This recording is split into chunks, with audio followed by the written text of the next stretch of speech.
And the terms of the lease say that as long as Prince Andrew maintains the upkeep of the property and the repairs and the renovations, then he is within the terms of the lease, and therefore it is very difficult to remove him or for him to move out. Behind the grand walls of Royal Lodge, life for staff working under Andrew and Sarah Ferguson was nothing like the polished and perfectly curated image once shown to the public, as new accounts from former employees reveal a tense household marked by strict rules, sudden outbursts, and an unyielding demand for control.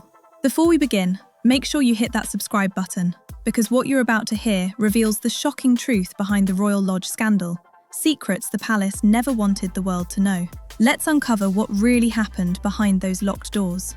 Now, with Andrew stripped of all titles and ordered to leave Royal Lodge, these stories have taken on a heavier meaning, offering a deeper glimpse into the daily reality hidden behind palace gates and the unsettling power dynamic between the former Duke and Duchess of York, with those who worked for Andrew describing him as difficult, short-tempered, and often startlingly rude, including a former palace maid who recalled that while other royals were formal but kind, Andrew stood out for his impatience and entitlement, leaving staff terrified to make even the smallest mistake, knowing something as minor as a curtain pulled too tightly or a breakfast tray slightly off-centre could trigger an explosive reaction. Prince Andrew is being stripped of his prince title. But why now? Buckingham Palace said the king has today initiated a formal process, and his younger brother will now be known as Andrew Mountbatten-Windsor. He gave up his other titles earlier this month, including the Duke of York, after facing questions about his private life. And the scrutiny over his relationship with the late convicted sex offender Jeffrey Epstein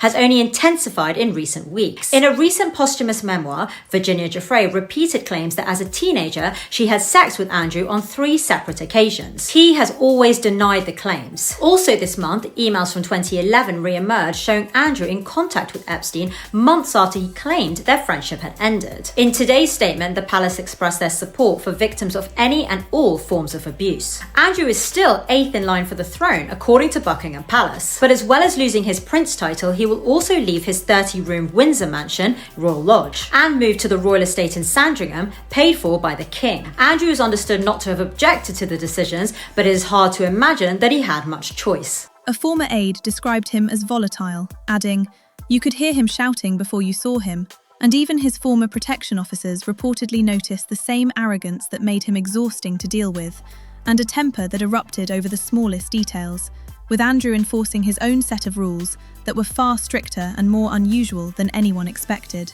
Among the strangest of these routines was his long-rumoured obsession with his teddy bear collection, as multiple reports claim he owned around 72 stuffed toys dressed in sailor suits and uniforms, and staff were required to arrange them every morning in exact order from largest to smallest, risking harsh reprimand if even one bear was out of place, a task many found absurd, but were forced to treat with military precision.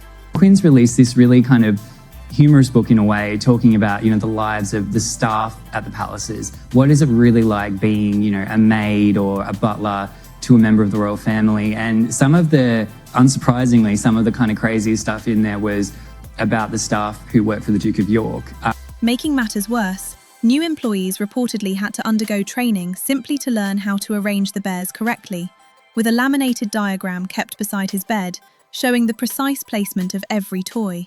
And one former guard claimed the chart resembled a battlefield layout, while each evening the bears had to be removed and rearranged around the room in the same pre-approved pattern, including a group carefully stacked inside the unused fireplace, turning what sounded ridiculous to outsiders into a daily ritual that highlighted how controlling Andrew was about his surroundings. Staff recalled that his household felt more like a military base than a home, with strict rules for how clothes were folded, how breakfast was served, how shoes were lined up, and Andrew frequently scolding or even dismissing staff publicly for tiny missteps, treating people, according to one insider, like they were beneath him. You were there to serve, not to speak. Worked for the Duke of York. There were some really funny things in there. We've known this before, that he is obsessed with teddy bears. He has 40 teddy bears that have to be assembled and arranged perfectly. Staff are given a chart to arrange Prince Andrew's teddy bears on his bed every day. So even senior royal aides privately admitted that his temper was notorious throughout the palace, and many staff preferred to work for almost anyone else, as the atmosphere inside Royal Lodge was heavy and tense, with workers watching every word and trying to anticipate which version of Andrew they would face. One former staff member saying, "You never knew which version of him you were going to get. Polite one minute, shouting the next." And while Andrew's behaviour dominated the household, staff also observed Sarah Ferguson's shifting role, as during her early years she was friendly and energetic, often casual and warm with staff. But as her marriage deteriorated and the pressure of public scrutiny intensified, insiders say her temperament changed dramatically. Well, the king has been keen that he should move for a considerable time. But the problem is, how do you actually persuade him to move? And quite honestly, in the last week, I think people's views. One former aide described Sarah as warm but high-strung, with moods that shifted depending on the pressures surrounding her, occasionally clashing with staff over small matters, and once allegedly leaving an employee in tears after a heated exchange, with some finding her charming, while others found her unpredictable, unlike Diana, who staff remembered as gentle and composed, whereas Sarah was impulsive, quick to laugh, but equally quick to snap when stressed. However, more recent staff said she often tried to act as a buffer when Andrew's temper spiraled. Queen loved you so much and you were so special to her. What did she mean to you? Oh, she just, I think I was just myself with her. And I was allowed to be myself with her, which is such a joy. One former employee claimed she would sometimes step in to calm him after shouting incidents, saying she seemed to be the only person he listened to, a peculiar bond that defined their post-divorce life. Two ex-spouses still living under the same roof out of history, habit, and convenience.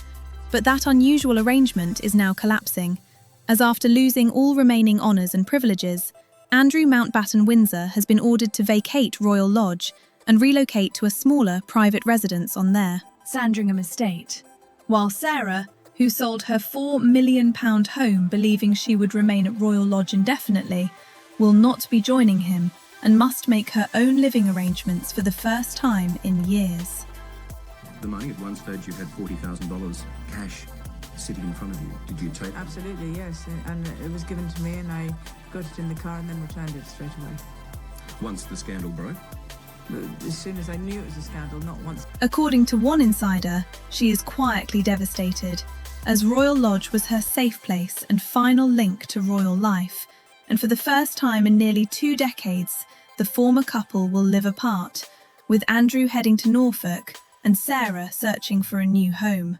While stories from former staff paint a portrait of a household built on control, where power, privilege and ego overshadowed kindness and respect. For years, the pair maintained a united front as the world's happiest divorced couple. But now that facade has collapsed entirely, with Andrew stripped of status, home, and the royal shield that once protected him, and Sarah facing an uncertain future without titles, financial security, or the walls of Royal Lodge to hide behind, while their daughters, Princess Beatrice and Princess Eugenie, have reportedly distanced themselves completely, both quietly leaving the UK with their families amid the scandal. Eugenie spending extended time in Portugal, where her husband works in luxury property development, and Beatrice dividing her time between the United States and Europe. Royal insiders saying both sisters are deeply shaken and feel their parents' downfall has left them with no choice but to step back.